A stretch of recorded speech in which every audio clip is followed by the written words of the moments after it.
you very much. Thank you very much, Juma. Good morning, Madam Secretary General and other distinguished delegates. So for the next 5 minutes, I'm going to look at traditional methods of training or learning versus e-learning. More and more as technology impacts every inch of our lives, organizations have moved more to e-learning methods, some completely, and some using a hybrid approach.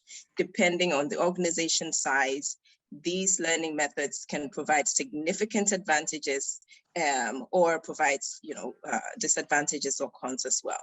Now, each method, like I mentioned, has its pros and cons. During this pandemic, the COVID pandemic, we have seen an even faster adoption of e-learning.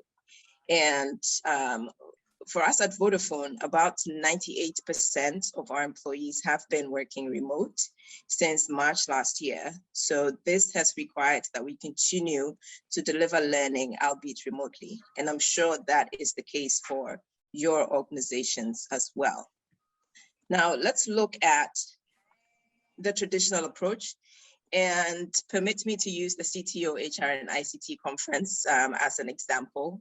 So a few years ago, we were all meeting face-to-face to get the learnings that we are getting today. It would take an inordinate amount of planning, production, and fanfare to get speakers, attendees, all to one location where most people had to travel to. I believe the last one I attended was in the Caribbean. People had to adjust their schedules, dedicate about 5 days, sometimes a week, taking into consideration travel time, etc., to get there. Now, due to costs involved as well, the number of people who could attend face-to-face were pretty limited. Now, on the plus side, though, there is something to be said for the face-to-face interaction, the ability to eyeball your listeners and sometimes adjust what you're saying, read body language, and then maybe afterwards huddle in small groups to have further discussions and network. I think we all miss that side as well. However, on the other hand, today's session is virtual and open to as many people as wanted to join, which also means that we're imparting learning and knowledge to a bigger audience than would have been traditionally possible. I also see that the session is being recorded, which means that even more people can access this way, this session way after it has ended, and even play it at their own pace while relaxing at home in the evening with a nice cup of tea or a glass of wine, whichever you please. I'm also positive that there are significant cost savings as well from hosting this year's session virtually. On the other hand, virtual environments come with the usual distractions that the audience would have to deal with, and that the facilitators or the trainers would have to take into consideration as well. Now, some may be multitasking or being distracted by their kids if you're working from home and have kids around, or being pulled into other meetings if you're in the office, right? Because people know that Ashiokai is here, my door can be opened and somebody can ask me a quick question. We also have to contend with technology failures that happen. And then depending on which side of the world you are, you can be faced with power issues or network challenges. The advantages that infusing e-learning in our organizations cannot be overemphasized, especially in these times where we have remote workers and we need to reach them quickly and at minimal costs. Employees appreciate being able to learn at their own pace. And for us, creating bite-sized training videos on the go has been very, very impactful for many employees. With both forms of training delivery, however, we have to look at an integrated approach if we are to maximize training.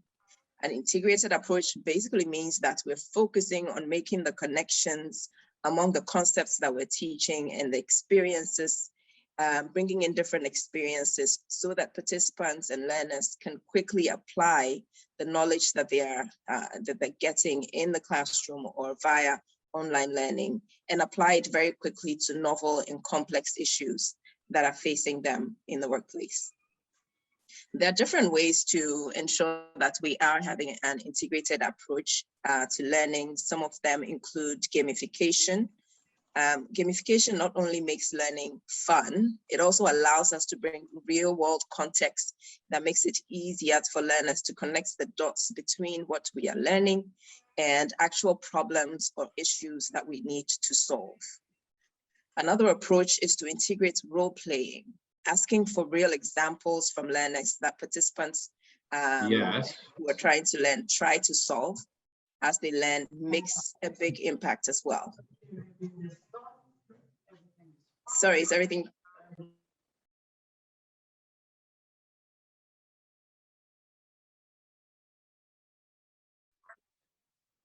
Please continue, Lara. Please continue, Anna.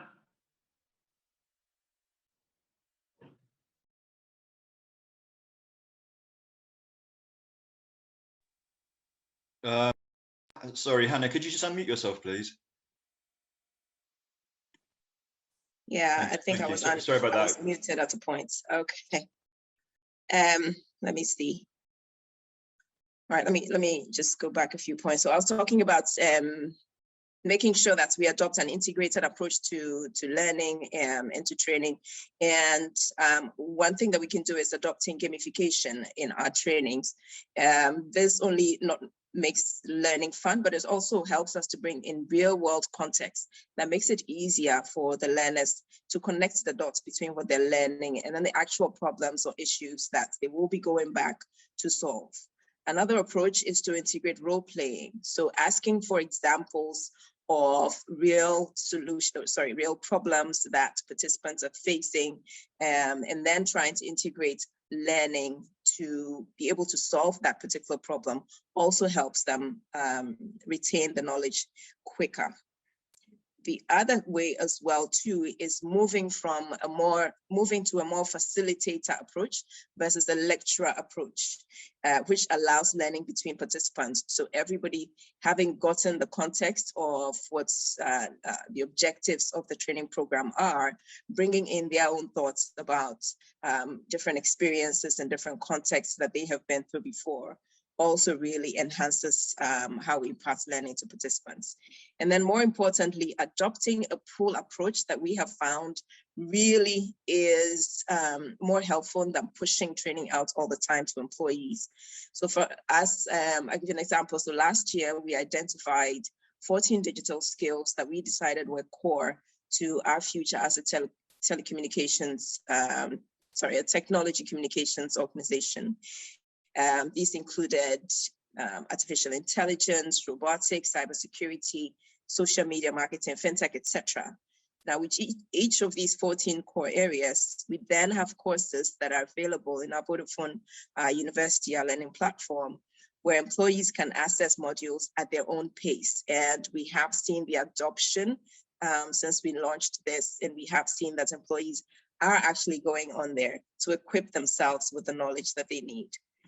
Technology has, basically to conclude, technology has really given us an edge, and it behooves us to keep up with the changing trends, the new trends, innovations that are coming up, so that we can continually provide value to our organizations and ultimately improve the employee experience. Thank you very much. I'll hand it back over to you, Juma.